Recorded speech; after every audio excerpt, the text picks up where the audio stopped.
Hello, मैं हूं अव्वल। लाइफ में बहुत से ऐसे मौके आते हैं जब हमारा कोई फैमिली मेंबर या कोई दोस्त या ऑफिस में कलीग हमसे सलाह मशवरा करता है। वो अपने किसी काम के बारे में हमारी राय, हमारा नजरिया जानना चाहता है। ऐसे में हम उसकी बात को सुन के मौके के मुताबिक उसे कैसे इनकरेज कर सकते हैं, किन इंग्लिश वर्ड्स के साथ उसे मोटिवेट कर सकते हैं, ये हम जानेंगे आज के लेसन में। मैं आपको कुछ इंग्लिश फ्रेजेस बताने वाला हूं जो आप अलग अलग सिचुएशंस में यूज कर सकते हो। किस सिचुएशन में कौन सी फ्रेज यूज होगी ये भी मैं आपको साथ साथ बताता चलूंगा। तो चलिए शुरू करते हैं। मान लो कि कोई आपको बताता है कि वो अपने बॉस से सैलरी इंक्रीमेंट की बात करने की सोच रहा है, या फिर किसी नए बिजनेस पे हाथ आजमाने की प्लानिंग कर रहा है, या कुछ भी नया करने के बारे में विचार कर रहा है और वो आपका नजरिया जानना चाहता है। उसका हौसला बढ़ाने के लिए आप अपनी बात के साथ इन फ्रेजेस को यूज कर सकते हो। Give it a try. ये आप तब कहते हो जब आपको लगता है कि आइडिया अच्छा है, ट्राई करने में, आजमाने में कोई हर्ज नहीं है। गो फॉर इट, मतलब अपने इरादे की तरफ कदम उठाओ, आगे बढ़ो। Why not? क्यों नहीं? मतलब कि इसमें सोचने वाली बात क्या है, ये तो करना ही चाहिए। इन फ्रेजेस को बोलते हुए आपके एक्सप्रेशंस, आपके हाव भाव बहुत इंपॉर्टेंट हैं। आपको एक्साइटमेंट के साथ बोलना है, क्यों नहीं, Why not? ना कि डांटते हुए Why not? What are you waiting for? इंतजार किस बात का है? यहां भी आपको खुशी से बोलना है, क्योंकि आपके कहने का मतलब यह है कि बिना और टाइम लगाए काम शुरू कर दो। जस्ट डू इट, मतलब ज्यादा सोचो मत, बस करो, तुम सही कदम उठा रहे हो। इन फ्रेजेस को आप तब भी यूज कर सकते हो जब सामने वाला आपसे कोई छोटी सी रिक्वेस्ट करता है, जैसे कि वो आपसे बात करने की इजाजत मांगता है, आपके साथ फोटो खिंचवाना चाहता है, आपको कोई जोक सुनाना चाहता है, या ऐसा कुछ भी। जैसे कि आपके घर पर आया कोई मेहमान आपसे पूछे कि मैं एक सैंडविच और उठा लूं, तो आप जवाब में कह सकते हो व्हाई नॉट या गो फॉर इट। अब मान लो कि किसी का काम जारी है, वो अपना काम शुरू कर चुका है और अच्छा काम कर रहा है, तो उसकी तारीफ में उसको इनकरेज करने के लिए हम ऐसे बोल सकते हैं, keep up the good work, मतलब अच्छा काम जारी रखो। वैसे कीप अप का मतलब होता है डटे रहो, बने रहो, और यहां keep up the good work मतलब तुम अच्छा काम कर रहे हो, बस इसे ऐसे ही करते रहो, बने रहो।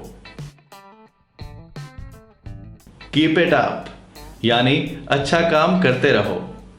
यहां इट हमने यूज किया है उस काम के लिए, और बाकी के दो वर्ड्स हैं कीप अप, जिसका मीनिंग मैंने अभी आपको बताया ही था।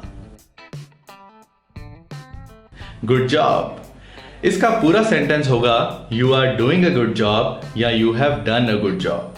बहुत बढ़िया काम कर रहे हो या किया है। यहां जॉब का मतलब नौकरी नहीं है, जॉब का मतलब है काम, कोई टास्क, कोई कार्य। हम नौकरी पे जाके भी काम करते हैं, इसलिए नौकरी को भी जॉब कहते हैं। You are on the right track. Track का मतलब होता है रास्ता, और इस फ्रेज का मतलब है कि तुम सही जा रहे हो, तुम सही रास्ते पे हो, आगे बढ़ते रहो। ये फ्रेज सामने वाले को यकीन दिलाती है कि वो सही चल रहा है, चाहे अभी सक्सेस मिली हो, अभी कामयाबी मिली हो या नहीं। I am proud of you, मुझे तुम पर गर्व है, फक्र है। इस फ्रेज को हम ज्यादातर किसी फैमिली मेंबर के लिए या करीबी दोस्त के लिए यूज करते हैं, क्योंकि बिना वजह किसी पे हमें गर्व क्यों होगा, और अगर कह भी देंगे तो बड़ा बनावटी सा, बड़ा आर्टिफिशियल लगेगा। अब मान लो कि कोई आपको बताता है कि उसे बहुत मुश्किल हो रही है अपने काम में। वो काम उसकी जॉब भी हो सकती है, उसकी पढ़ाई भी, या फिर कुछ भी, जैसे कि रिलेशनशिप वगैरह। ऐसे में उसको मोटिवेट करने के लिए आप इन फ्रेजेस को यूज कर सकते हो। हैंग इन देयर, इसका मतलब है सब्र करो, उम्मीद कायम रखो। ये फ्रेज एक मुहावरे की तरह है, क्योंकि असल में हैंग का मतलब होता है लटकना। सो जैसे कोई बहुत ऊंचाई पे रस्सी से लटका हुआ है और उसे हम कहते हैं कि रस्सी मत छोड़ना, हिम्मत मत हारना। ऐसे ही सामने वाला अपने काम में उलझा हुआ है और हम उसे कहते हैं कि इस मुकाम पे भी पेशेंस बनाए रखना, हिम्मत मत हारना। Hang in their. Don't give up मतलब हार मत मानो। गिव अप का मतलब होता है हार मान लेना और डोंट गिव अप का हार मत मानना।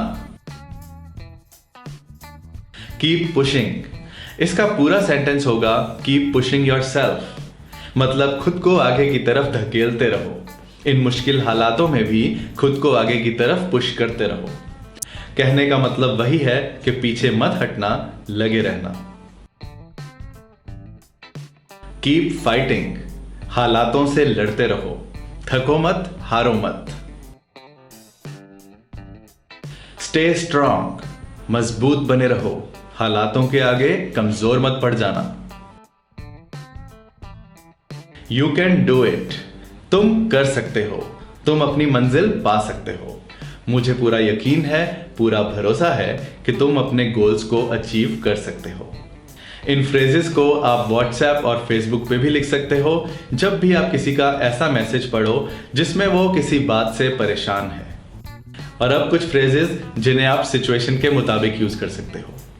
मान लो कि आपका भाई आपको कहता है कि वो जॉब छोड़ के सिविल सर्विसेज की तैयारी करना चाहता है। आपको लगता है कि वो जैसा भी चाहता है आप उसके साथ हो।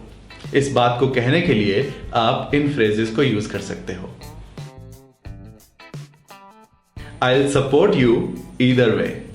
ईदर और आइदर दोनों प्रोनाउंसिएशंस करेक्ट हैं। मैं किसी भी हाल में तुम्हारा साथ दूंगा। तुम जैसा चाहो वैसा कर सकते हो, मैं तुम्हें सपोर्ट करूंगा। I am on your side, मैं तुम्हारी तरफ हूं। तुम्हारे डिसीजन में, तुम्हारे फैसले में तुम्हारे साथ हूं। अब मान लो कि आपका भाई कहता है कि उसे बाहर जाना है, उसे किसी दूसरी कंट्री में शिफ्ट करना है। आपको लगता है कि ऐसा करने से वो फैमिली से दूर हो जाएगा, पैसों की भी जरूरत पड़ेगी, लेकिन फिर भी ये फैसला आप उस पर पूरी तरह से छोड़ना चाहते हो। किसी तरह से हाँ या ना का उस पर दबाव नहीं डालना चाहते हो। ऐसे में आप ये फ्रेजेस यूज कर सकते हो। It's totally up to you, ये फैसला पूरी तरह से तुम पर है। ये तुम पर निर्भर करता है कि तुम क्या करना चाहते हो। तुम अपनी मर्जी से चलो। इट्स योर कॉल, मतलब ये फैसला तुम्हें लेना है, ये तुम्हारा डिसीजन है। इट्स योर कॉल मतलब इट्स योर डिसीजन। इस वीडियो को लाइक करना है या नहीं, इट्स योर कॉल। इस वीडियो पे कमेंट करना है या नहीं, it's totally up to you. मैं मिलूंगा कुछ और इंटरेस्टिंग इंग्लिश लेसन्स के साथ अपनी नेक्स्ट वीडियो में। Thank you, bye bye.